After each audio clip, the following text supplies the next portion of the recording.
ಅಂಬಾನಿ ನ್ಯೂಸ್ಗೆ ಸ್ವಾಗತ. ಪ್ರತಿದಿನ ನ್ಯೂಸ್ ಅಪ್ಡೇಟ್ಗಾಗಿ ಸಬ್ಸ್ಕ್ರೈಬ್ ಮಾಡಿ.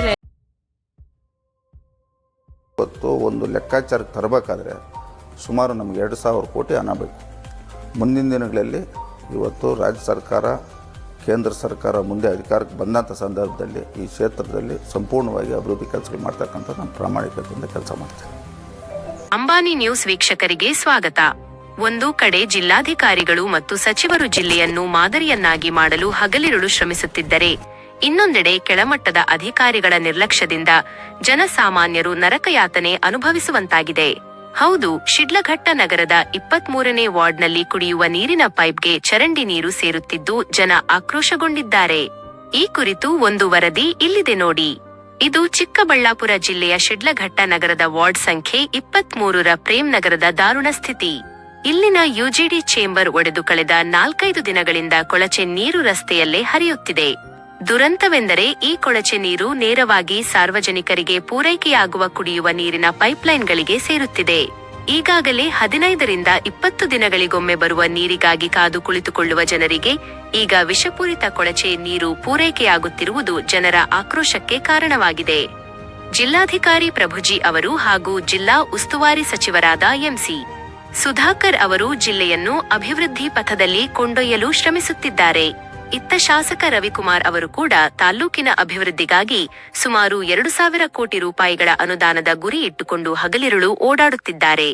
ಆದರೆ ಸ್ಥಳೀಯ ನಗರಸಭೆ ಅಧಿಕಾರಿಗಳ ಬೇಜವಾಬ್ದಾರಿತನದಿಂದಾಗಿ ಈ ನಾಯಕರುಗಳ ಕನಸಿಗೆ ತಣ್ಣೀರು ಎರಚಿದಂತಾಗಿದೆ. ಈ ಬಗ್ಗೆ ಭರತ್ ಮತ್ತು ದೇವರಾಜ್ ನಗರಸಭೆಗೆ ಹೋಗಿ ಲಿಖಿತ ದೂರು ನೀಡಿದ್ದರೂ ಯಾವುದೇ ಪ್ರಯೋಜನವಾಗಿಲ್ಲ. ಅಧಿಕಾರಿಗಳು ಕೇವಲ ಭರವಸೆ ನೀಡುತ್ತಿದ್ದಾರೆಯೇ ಹೊರತು ಸ್ಥಳಕ್ಕೆ ಬಂದು ಪರಿಶೀಲನೆ ನಡೆಸುತ್ತಿಲ್ಲ. ಕುಡಿಯುವ ನೀರಿನ ನಲ್ಲಿಗಳಿಗೆ ಚರಂಡಿ ನೀರು ಸೇರುತ್ತಿರುವುದರಿಂದ ಸೊಳ್ಳೆಗಳ ಕಾಟ ಹೆಚ್ಚಾಗಿದೆ. ಮಕ್ಕಳ ಆರೋಗ್ಯದ ಮೇಲೆ ಕೆಟ್ಟ ಪರಿಣಾಮ ಬೀರಬಹುದು ಎಂಬ ಆತಂಕ ಎದುರಾಗಿದೆ ಎಂದು ಸ್ಥಳೀಯರು ಅಳಲು ತೋಡಿಕೊಂಡಿದ್ದಾರೆ. ರಸ್ತೆಯ ತುಂಬೆಲ್ಲಾ ಚರಂಡಿ ನೀರು ಹರಿಯುತ್ತಿದ್ದು ಇಡೀ ಪ್ರದೇಶ ದುರ್ನಾತ ಬೀರುತ್ತಿದೆ. ಸಾಂಕ್ರಾಮಿಕ ರೋಗಗಳ ಭೀತಿಯಲ್ಲಿರುವ ಜನರು ನಮಗೆ ಶುದ್ಧ ಕುಡಿಯುವ ನೀರು ಕೊಡಿ, ಇಲ್ಲವೇ ಈ ಸಮಸ್ಯೆಯನ್ನು ಕೂಡಲೇ ಬಗೆಹರಿಸಿ ಎಂದು ಆಗ್ರಹಿಸುತ್ತಿದ್ದಾರೆ. ಇನ್ನಾದರೂ ಸಂಬಂಧಪಟ್ಟ ಅಧಿಕಾರಿಗಳು ಎಚ್ಚೆತ್ತುಕೊಂಡು ಈ ಸಮಸ್ಯೆಗೆ ಮುಕ್ತಿ ನೀಡುತ್ತಾರಾ ಅಥವಾ ಜನರು ರೋಗರುಜಿನಗಳಿಗೆ ತುತ್ತಾಗುವವರೆಗೂ ಕಾಯುತ್ತಾರಾ ಎಂಬುದನ್ನು ಕಾದು ನೋಡಬೇಕಿದೆ. ಒಟ್ಟಿನಲ್ಲಿ ಅಧಿಕಾರಿಗಳ ಬೇಜವಾಬ್ದಾರಿತನಕ್ಕೆ ಸಾರ್ವಜನಿಕರು ಬಲಿಯಾಗುತ್ತಿರುವುದು ಮಾತ್ರ ಸುಳ್ಳಲ್ಲ. ಜಿಲ್ಲಾಡಳಿತ ಈ ಕೂಡಲೇ ಮಧ್ಯಪ್ರವೇಶಿಸಿ ಶಿಡ್ಲಘಟ್ಟದ ಈ ಸಮಸ್ಯೆಯನ್ನು ಬಗೆಹರಿಸಲಿ ಎಂಬುದು ಅಂಬಾನಿ ನ್ಯೂಸ್ನ ಆಶಯ. ಈ ಸಂದರ್ಭದಲ್ಲಿ ಬಿಕೆ ವೆಂಕಟೇಶ್, ನಾರಾಯಣಸ್ವಾಮಿ, ಭರತ್, ಗೌತಮ್, ಶ್ರೀನಿವಾಸ್ ಸೇರಿದಂತೆ ಹಲವಾರು ಸ್ಥಳೀಯರು ಉಪಸ್ಥಿತರಿದ್ದರು. ಮಾನಸ್, ಅಂಬಾನಿ ನ್ಯೂಸ್, ಶಿಡ್ಲಘಟ್ಟ. ಇವತ್ತು ಒಂದು ಲೆಕ್ಕಾಚಾರಕ್ಕೆ ತರಬೇಕಾದ್ರೆ ಸುಮಾರು ನಮಗೆ 2,000 ಕೋಟಿ ಹಣ ಬೇಕು. ಮುಂದಿನ ದಿನಗಳಲ್ಲಿ ಇವತ್ತು ರಾಜ್ಯ ಸರ್ಕಾರ ಕೇಂದ್ರ ಸರ್ಕಾರ ಮುಂದೆ ಅಧಿಕಾರಕ್ಕೆ ಬಂದಂಥ ಸಂದರ್ಭದಲ್ಲಿ ಈ ಕ್ಷೇತ್ರದಲ್ಲಿ ಸಂಪೂರ್ಣವಾಗಿ ಅಭಿವೃದ್ಧಿ ಕೆಲಸಗಳು ಮಾಡ್ತಕ್ಕಂಥ ನಾನು ಪ್ರಾಮಾಣಿಕತೆಯಿಂದ ಕೆಲಸ ಮಾಡ್ತೀನಿ. ನಮಸ್ಕಾರ, ನಮ್ಮ ಹೆಸರು ದೇವರಾಜ್ ಅಂತ. ಇದೇ 23ನೇ ವಾರ್ಡಿನ ನಿವಾಸ ನಾನು. ನಿನ್ನೆ ಮಧ್ಯಾಹ್ನ 11 ಗಂಟೆಗೆ ಹೋಗಿ ಮೇಡಮ್ನವ್ರಿಗೆ ಮನವಿ ಮಾಡಿದ್ದೀನಿ. ಮೇಡಮ್ನವ್ರು ಈ ಥರ ಚೇಂಬರು ಥರ ಡ್ಯಾಮೇಜ್ ಆಗಿದೆ ಅಂತ. 4 ದಿನ ಈ ಥರ ಆಗಿದೆ ಸರ್. ಅದರಲ್ಲಿ ಬೇರೆ ಕಡೆ ತಗೊಂಬಂದು ಇದರಲ್ಲಿ ಬಿಟ್ಟಿದ್ದಾರೆ. ಮೊನ್ನೆ ಅವರು ಬಿಡೋ ಅವಶ್ಯಕತೆ ಇರಲಿಲ್ಲ, ಬೇರೆ ಕಡೆ ಬಿಡ್ಬೋದಾಗ್ತಲ್ಲ. ಇದ್ರೇನಕ್ಕೆ ಬಿಟ್ಟರು ಅವರು? ಬಿಟ್ಟಿದ ಮೇಲೆ ಈ ಥರ ಪ್ರಾಬ್ಲಮ್ ಆಗಿದೆ. ಇನ್ನೊಂದು ಇಲ್ಲಿ 20 ದಿವಸ ಆದರೂ ವಾಟರ್ ಬಿಡ್ತಾ ಇಲ್ಲ, ನೀರು ಬಿಡ್ತಾ ಇಲ್ಲ. ಕೇಳಿದರೆ ಅವ್ರನ್ನ ಕೇಳಿ ಇವ್ರನ್ನ ಕೇಳಿ ಅವ್ರಿಗೆ ಇದೇ ನೆಪ ಹೇಳ್ತಾ ಇದ್ದಾರೆ. ಜೀವದಾನಿಗಳಿದ್ದಾವೆ, ಇಲ್ಲಿ ಮಕ್ಕಳಿದ್ದಾರೆ. ಯಾಕಂದರೆ ತುಂಬ ತೊಂದರೆ ಆಗ್ತಾಯಿದೆ ರಸ್ತೆಗೆ. ಇಲ್ಲಿ ಗಾಡಿಗಳು, ಒಂದು ಗಾಡಿ ಬಂದು ಒಂದು ಗಾಡಿ ಪಾಸ್ ಆಗಲ್ಲ. ಇಲ್ಲಿ ಈ ಥರ ಮಾಡ್ತಾರೆ ಸರ್. ನೋಡಿ, ನಿನ್ನೆ ಒಂದು ಮನವಿ ಕೊಟ್ಟಿದ್ರಿ ಮೇಡಮ್ನವ್ರಿಗೆ, ಇಂದವರೆಗೂ ನಮ್ಗೆ ಕ್ಲಿಯರ್ ಮಾಡಿಕೊಟ್ಟಿಲ್ಲ. ಅರ್ಧ ಗಂಟೆಲಿ ಕ್ಲಿಯರ್ ಮಾಡಿಕೊಡ್ತೀನಿ ಅಂತ ಹೇಳಿದವರು ಅವ್ರು. ನಿನ್ನೆ ಎಷ್ಟು ನಿರ್ಲಕ್ಷ್ಯ ಮಾಡ್ತಾಯಿದ್ದಾರೆ ಆಫೀಸಲ್ಲಿ ಹೇಳಿ, ನೀವು ಹೇಳಿ ಸರ್. ಹೋದ್ರೆ ಇಲ್ಲಿ ಅಲ್ವಾ, ನೆನ್ನೆ ಹೇಳಿ ಬಿಟ್ಟು ಬಂದಿದ್ದೀವಿ ನಾವು ಮನವಿ ಕೊಟ್ಟು ಮೇಡಮ್ನವ್ರಿಗೆ ಈ ಥರ ಪ್ರಾಬ್ಲಮ್ ಆಗಿದೆ. ಅಲ್ಲಿ ಮಕ್ಕಳು ಮರಿ ಓಡಾಡೋಕ್ಕೆ ತೊಂದರೆ ಆಗಿದೆ, ವೆಹಿಕಲ್ ಓಡಾಡೋಕ್ಕೆ ತೊಂದರೆ ಆಗಿದೆ, ಅದು ಸ್ಮೆಲ್ ಮನೆಗೆ ಬರ್ತಾ ಇದೆ, ಕುಡಿಯೋ ನೀರು ನಿಲ್ಲೋದಕ್ಕೆ ನೀರು ಹೋಗ್ತಾ ಇದೆ ಮೇಡಮ್ ಅಂತ ಹೇಳಿ ಬಂದು ಅರ್ಧ ಗಂಟೆಯಲ್ಲಿ ಕಳಿಸಿ ಕ್ಲಿಯರ್ ಮಾಡ್ತೀನಿ ಅಂತ ಹೇಳಿದ್ರು. ಇಂದ ತನಕ ಕಳಿಸಿಲ್ಲ ಸರ್ ಅವ್ರು ನಮಗೆ. ಅವರು ಯಾವ ಥರ ನ್ಯಾಯ ಒರೆಸಿ ನೀವೇ ಹೇಳಿ ಸರ್. ಇದಕ್ಕೆ ಹೋಗ್ಲಿ ಇನ್ನು ಎಲ್ಲಿಗನ ಅಧಿಕಾರಿಗಳು, ನ್ಯಾಯ ಅಧಿಕಾರಿಗಳು ಹೋಗಬೇಕು. ಮೊದಲಿಂದ ಅಲ್ಲಿ ಹೋಗ್ತಿರೋ ಪರವಾಗಿಲ್ಲ. ಇನ್ನು ಅಲ್ಲಿ ನಮಗೆ ಅನುಕೂಲ ಆಗಿಲ್ಲ ಸರ್. ಅಲ್ಲಿ ಮುನ್ಸಿಪಾಲಲ್ಲಿ ಸಾಕಷ್ಟು ಇದು 23ನೇ ವಾರ್ಡ್ ಸಮಸ್ಯೆಯನ್ನು ಮಾತ್ರ ಬೇರೆ ವಾರ್ಡ್, ನಮ್ಮ ವಾರ್ಡ್ ಸಮಸ್ಯೆ ಸರ್ 23ರಲ್ಲಿ ಸಮಸ್ಯೆ ಆಗ್ತಿದೆ. ಅದೇ ಥರ ಬೇರೆ ವಾರ್ಡಲ್ಲಿ ಆಗ್ತಾ ಇದೆ. ಬಟ್ ನಾವು ಅವ್ರ ಗಮನಕ್ಕೆ ತಂದಿದ್ದೀರಿ. ಗಮನಕ್ಕೆ ತಂದರೂ ಅವರು ನಿರ್ಲಕ್ಷ್ಯ ಮಾಡ್ತಾರೆ ಸರ್. ನಾವು ಯಾವ ಥರ ಮಾಡಬೇಕು ನಮ್ಗೆ ಅರ್ಥ ಆಗ್ತಾ ಇಲ್ಲ. ಇದು ನಮಗೆ 23ರಲ್ಲಿ ನೀರಿನ ಪ್ರಭಾವ ಜಾಸ್ತಿ ಇದೆ ಸರ್. ನೀರು ಬಿಡೋಕ್ಕೆ ಅಳ್ತಾ ಇದ್ದಾರೆ. 20 ದಿವಸ ಆದರೂ ನೀರು ಬಿಡಲ್ಲ. ವಾಟರ್ ಮ್ಯಾನ್ ಕೇಳಿದ್ರೆ ವಾಟರ್ ಮ್ಯಾನ್ ಅವ್ರನ್ನ ಕೇಳಿ ಅಂತಾರೆ, ಅವ್ರಿಗೆ ಇವ್ರನ್ನ ಕೇಳಿ ಅಂತಾರೆ. ಇದೇ ಪ್ರಾಬ್ಲಮ್ ಆಗಿದೆ, ನೀರಿಗೆ ಇಲ್ಲಿ ಸಮಸ್ಯೆ ಆಗಿದೆ. ಇವತ್ತು ಬಿಟ್ಟಿದ್ದಾರೆ, 1/4 ಗಂಟೆ ಬಿಟ್ಟಿದೆ ಸರ್ ನೀರು. 1/4 ಗಂಟೆ ಯಾರಿಗೆ ಬರುತ್ತೆ ಸರ್ ನೀರು? ಒಳಗೆ ಜೀವದಾನಗಳು ಜಾಸ್ತಿ ಇದ್ದಾವೆ, ಇಲ್ಲಿ ನೀರು ಅಭಾವ ಜಾಸ್ತಿ ಇದೆ, ಬಿಸಿಲು ಕಾಲ ಅಂಥದಾಗ 1/4 ಗಂಟೆ ಬಿಟ್ಟರೆ ನೀರು ಎಲ್ಲಿ ನಾವು ಇದು ಮಾಡ್ಕೋಗುತ್ತೆ?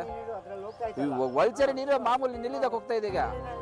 ಇವಾಗ ಅಡುಗೆಗೆ ಅದೇ ಬಳಸ್ತಾರೆ ನೀರು. ಈಗ ಆ ನೀರು ಬಳಸೋಕ್ಕಾಗುತ್ತೆ ಸರ್? ನೀವು ಹೇಳಿ, ಹೋಗಿ ಹೇಳಿ ಸರ್. ನಮ್ಮ ಹೆಸರು ಭರತ್ ಅಂದ್ಬಿಟ್ಟು, 23ನೇ ವಾರ್ಡು ಇದು. ಒಳಚರಂಡಿ ವ್ಯವಸ್ಥೆ ಮಾಡಿದಿರೋ 4 ದಿನದಿಂದ ಚೇಂಬರ್ ನೀರು ಹಂಗೆ ಹೋಗ್ತಾ ಇದೆ. ಚೇಂಬರ್ ನೀರು ಬಂದು ನಮಗೆ 15 ದಿವಸಕ್ಕೊಂದ್ಸರಿ ನೀರು ಬಿಡ್ತಾರೆ. ಆ ನೀರು ನೆಲ್ಲಿಗೆ ಡೈರೆಕ್ಟ್ ಹೋಗ್ತಾ ಇದೆ. ನಾವು ಜಾನುವಾರುಗಳಿಗೆ ನಾವು ಬಳಸ್ಕೊಳೋದಕ್ಕೆ ಎಲ್ಲ ಅದೇ ಉಪಯೋಗಿಸ್ತೀರಿ. ನಾವು ನಿನ್ನೆ ಒಂದು ಕಂಪ್ಲೇಂಟ್ ಕೊಟ್ಟಿದ್ದೀರಿ ಸರ್, ಈ ಥರ ನೀರು ಹೋಗ್ತಾ ಇದೆ ಅಂದ್ಬಿಟ್ಟು. ಅವ್ರು ಇದುವರೆಗೂ ಏನೂ ಅದ್ರ ಬಗ್ಗೆ ಕಂಪ್ಲೇಂಟ್ ತೊಗೊಂಡಿಲ್ಲ. ಒಂದು ಲೆಟ್ರು ಕೊಟ್ಟರೆ, ಸೀಲೆಲ್ಲ ಕೊಟ್ಟಿದ್ದಾರೆ, ಬರ್ತೀನಿ ಅಂತ ಹೇಳಿದ್ರು. ಇವತ್ತು ಭಾನುವಾರ ಇರೋದ್ರಿಂದ ರಜೆ ಏನೋ ಇರ್ಬೋದು, ಇಲ್ಲ ಇದ್ರೂ ಈ ಥರ ನಿನ್ನೆ ಕಂಪ್ಲೇಂಟ್ ಕೊಟ್ಟರಲ್ಲ, ಬಂದು ಸೊಳ್ಳೆಗಳು ಜಾಸ್ತಿ, ಇವಾಗ ಅನಾರೋಗ್ಯದಿಂದ ಬಳಲ್ತಾ ಇದ್ರು ಈ ಕಡೆ ಇರೋರೆಲ್ಲ. ಮಕ್ಕಳಿದ್ದಾರೆ, ಅವರು ಇದ್ರ ಬಗ್ಗೆ ಎಚ್ಚೆತ್ಕೊಬೇಕಾಗಿತ್ತು, ಇದುವರೆಗೂ ಎತ್ಕೊಂಡಿಲ್ಲ. ನಾವು ಬಳಸ್ಕೊಳೋ ನೀರಲ್ಲಿ ಬರೀ ಕುಡಿಯೋದಕ್ಕೆ ನೀರು ಸಿಗಲ್ಲ ಇಲ್ಲಿ. ಅದೇನೋ 20 ರೂಪಾಯಿ ತೊಗೊತೀರಾ, ಆ ನೀರು ಕೊಂಡಬೇಕು ಅಂದರೆ ನೀರೇ ಜಾಸ್ತಿ ನಮಗೆ ಇಲ್ಲಿ ಅನುಕೂಲ ಇಲ್ಲ. ಇರೋದು 20 ದಿನಕ್ಕೊಂದ್ಸರಿ. ಅದರಲ್ಲಿ ಈ ಥರ ಚೇಂಬರ್ ನೀರು ಹೋಯಿತು ಅಂದರೆ ನಾವು ಎಲ್ಲಿಗೆ ಹೋಗೋದು? ಒಂದು ಟ್ಯಾಂಕರ್ ಕೊಂಡಬೇಕು ಅಂದರೆ ಎಲ್ಲ ನಾವು ದುಡ್ಕೊತೀವಿ. ನಾವು ಅಷ್ಟು ತಗೊಂಡು ನಾವು ಇದು ಜೀವ ನಡೆಸೋಕ್ಕಾಗಲ್ಲ. ಇಲ್ಲಿ ಒಂದು 20-30 ಮನೆ ಇದೆ, ಎಲ್ಲರಿಗೂ ಇದೇ ನಲ್ಲಿ ನೀರೇ ಹೋಗೋದು, ಇದೇ ಪೈಪಲ್ಲಿ. ಇದ್ರ ಬಗ್ಗೆ ಇವರು ಸರ್ಕಾರದವರು ಇದಕ್ಕೆ ಎಚ್ಚೆತ್ಕೊಬೇಕು ಅಂತ ಅವ್ರನ್ನ ಮನವಿ ಮಾಡ್ಕೊತಾ ಇದ್ದೀನಿ. ಈಗ ಇದು ಈಗೀಗ ಆಗೈತಲ್ಲ ಅವ್ಯವಸ್ಥೆ, ಎಷ್ಟು ದಿನ ಆಯಿತು ಇದು? ಸರ್ ಒಂದು ಸರ್ ಇದೊಂದು 4-5 ದಿನಕ್ಕೊಂದ್ಸರಿ ಆಗ್ತಾನೆ ಇರುತ್ತೆ ಸರ್. ಯಾಕೆಂದರೆ ಇದು ಏನು ದಿನ ಪ್ರಾಬ್ಲಮ್ ಆಗ್ತಾಯಿದೆ ಒಂದ್ಸರಿ ನೋಡ್ಕೊಬೇಕಾಗಿತ್ತು ಅವರು. ಯಾಕೆಂದರೆ ನಮ್ಮ ಸಮಸ್ಯೆ ಇದಲ್ಲ ಸರ್, ನಾವು ಹೇಳ್ತಿದ್ರೆ ಗೊತ್ತಾಗಲ್ಲ ಜನರಿಗೆ. ಅವ್ರು ಇದ್ರ ಬಗ್ಗೆ ಒಂಥರ ಗಮನ ಎಚ್ಚೆತ್ಕೊಂಡು ಇದನ್ನ ನಮ್ಮ ಸಾಲ್ವ್ ಮಾಡ್ಕೊಬೇಕು ಅಂತ ಅವ್ರಲ್ಲಿ ಕೇಳ್ಕೊತಾ ಇದ್ದಾರೆ ಸರ್. ಅವ್ರಿಗೆಲ್ಲ ಗೊತ್ತಾಯಿತು ಸರ್, ಗೊತ್ತಿದೆ ಸರ್ ಅವ್ರಿಗೆಲ್ಲ. ಗೊತ್ತಿದ್ರು ಸಹ ಇದ್ರ ಬಗ್ಗೆ ಎಚ್ಚೆತ್ಕೊಬೇಕು. ಯಾಕೆಂದರೆ ನಮ್ಗೆ ನೀರು ಸಮಸ್ಯೆ ಇದೆಯಲ್ಲ ಸರ್. ಯಾಕೆಂದರೆ ಇದರಿಂದ ಯಾರಿಗೂ ಗೊತ್ತಿಲ್ದಿರ ಅಕಸ್ಮಾತ್ ಅವರು ಮೋಟ್ರು ಆನ್ ಮಾಡಿಕೊಂಡು ಹೋಯ್ತು ಅಂದರೆ ಎಲ್ಲ ಅನಾರೋಗ್ಯ ಈಡಾಗ್ತಾರೆ. ಆದರೂ ಎಲ್ಲ ಮಾಡಬೇಕು ಅಂದರೆ ಇವ್ರು ಫಸ್ಟ್ ಆಫ್ ಆಲ್ ಇವರು ಇದೆಲ್ಲ ಕ್ಲೀನ್ ಮಾಡಬೇಕು.